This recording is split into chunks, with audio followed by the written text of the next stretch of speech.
শাড়ি সুবোধ সরকার। বিয়েতে ৫১টা শাড়ি পেয়েছিল মেয়েটা। অষ্টমঙ্গলায় ফিরে এসে আরও ৬টা। এত শাড়ি একসঙ্গে সে জীবনে দেখেনি। আলমারির প্রথম থাকে সে রাখল সব নীল শাড়িদের।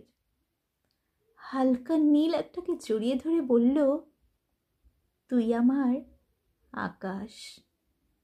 দ্বিতীয় থাকে রাখল সব গোলাপিদের।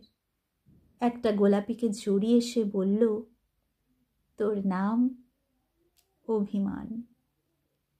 তৃতীয় থাকে ৩টি ময়ূর, যেন ৩ দিক থেকে ছুটে আসা সুখ। তেজপাতা রং যে শাড়িটার, তার নাম দিল বিষাদ।